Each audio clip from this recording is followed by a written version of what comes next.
Hello friends, you are welcome to trade Shastra. Friends, अभी हाल ही में एक न्यूज़ आई थी कि इंडिया रेगुलेटर्स क्या करने वाले हैं। जैसे कि सेबी है।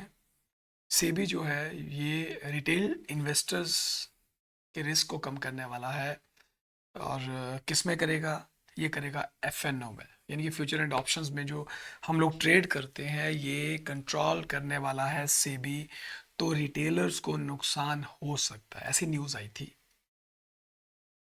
अब आई किसके हवाले से? reuters के हवाले से आई। आप देख सकते हैं न्यूज़ जो है ये 28 को पब्लिश हुई थी। इसमें ये कहा गया था कि India regulator seeks curbs to limit retail investors derivatives risk.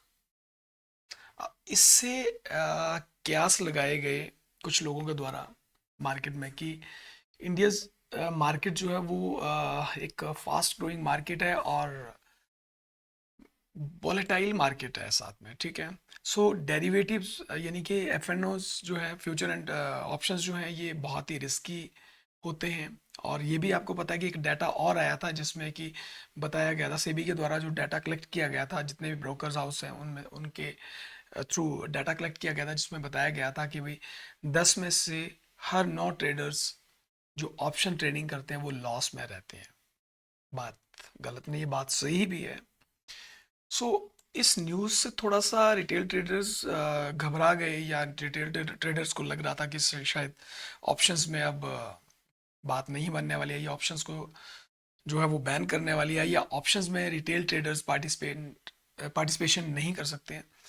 सो ऐसा नहीं है। आपको मैं बताऊं कि एक और न्यूज़ अभी आई है जो इसी न्यूज़ का खंडन करते हुए सेबी ने एक सर्कुलर जारी किया था 29 तारीख को, यानी कि पिछले कल, जिसमें बताया कि 10 में से 9 ट्रेडर जो हैं, जो रिटेल ट्रेडर हैं, वो लॉस तो करते हैं, ठीक है, लेकिन रिटेल ट्रेडर्स के हितों का ध्यान रखते हुए सेबी कुछ ऐसे नियम बनाने वाला है जिससे रिटेल ट्रेडर्स का लॉस कम हो सके। तो इसमें उनकी तरफ से ये भी खंडन किया गया है कि भाई ऐसा कुछ नहीं है कि हम रिटेल ट्रेडर्स को बैन करने वाले हैं या रिटेल ट्रेडर्स की पार्टिसिपेशन जो है इसको ख़त्म करने वाले हैं। ऐसा कुछ नहीं है।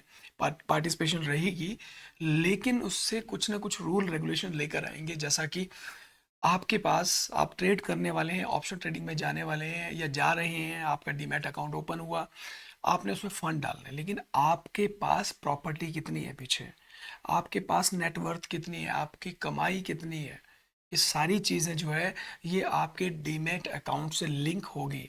और उसमें भी कुछ एक परसेंटेज जो है वो सेबी निर्धारित कर सकती है। जैसे कि आप मान के चलो कि 10 लाख रुपया सालाना आपकी, फॉर एग्जांपल 10 लाख रुपया सालाना आपकी एक इनकम है।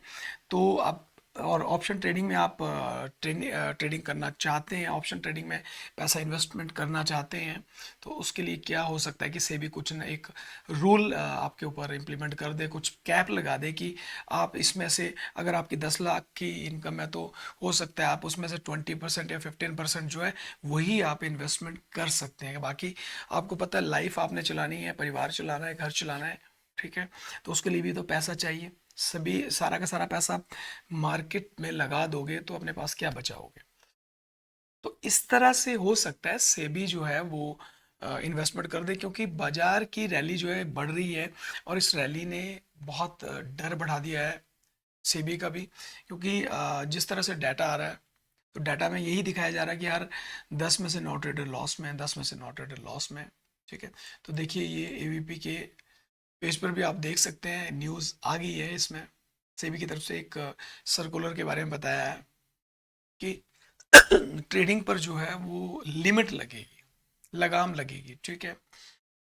और कुछ बदलाव हो सकते हैं, लेकिन बिल्कुल बैन नहीं है। देखो यहाँ देखिए, आप इंग्लिश न्यूज़ में भी देखिए, बिजनेस स्टैंडर्ड्स ने लिखा है no proposal to curb retail participation in derivatives trading. SEBI ने कहा है कि ऐसा कोई भी प्रपोजल नहीं है जिससे रिटेल ट्रेडर की पार्टिसिपेशन को डेरिवेटिव्स में, यानी कि फ्यूचर एंड ऑप्शंस में ख़त्म किया जा सके। ऐसा कोई भी प्रस्ताव नहीं है, कोई प्रावधान नहीं है, या कोई फ्यूचर प्लानिंग ऐसी नहीं है, ठीक है। ये देखिए आप, उसके बाद आपको ब्लूमबर्ग में भी ये न्यूज़ पब्लिश हुई है ठीक है। SEBI says no plan to curb retail participation in F&O considering risk based approach, यानी कि रिस्क को कम किया जा सके।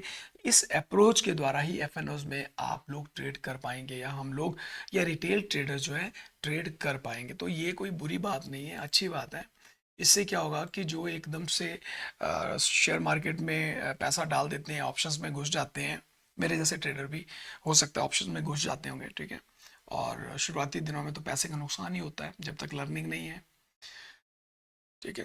तो साथियों, इसका सीधा सीधा मतलब है कि सेबी ने 29 तारीख को जो सर्कुलर जारी किया, या 29 तारीख को जो एक उसमें न्यूज़ में बताया कि भाई हमारा ऐसा कोई प्रावधान नहीं है, सिर्फ और सिर्फ हम रिटेल इन्वेस्टर्स के हितों को ध्यान में रखते हुए उनके रिस्क को कम करने की प्लानिंग कर रहे हैं। तो आने वाले दिनों में डेफिनेटली आपका जो डीमेट अकाउंट है, इसमें भी एक लिमिट लग जाएगी कि आप सिर्फ अपनी इनकम का इतना हिस्सा ही इसमें डाल सकते हैं, या ट्रेडिंग अकाउंट में रख सकते हैं। तो इस तरह की न्यूज़ थी। अगर ये न्यूज़ या ये वीडियो आपको अच्छा लगा तो इस वीडियो को लाइक कर दें, और ट्रेड शास्त्र जो है एक चैनल क्रिएट हुआ है नया, ठीक है, इस चैनल को भी सब्सक्राइब कर लीजिए, कि डेली आपको कुछ ना कुछ वीडियोस यहाँ पे मिलते रहेंगे, कोई मार्केट की न्यूज़ आती रहेगी, कोई और चीज़ें या लर्निंग ट्रेडिंग के बारे में जितना भी ज्ञान है वो आपको यहाँ पे मैं देता रहूँगा। मिलता हूँ नेक्स्ट वीडियो में, तब तक के लिए जय हिंद, जय भारत।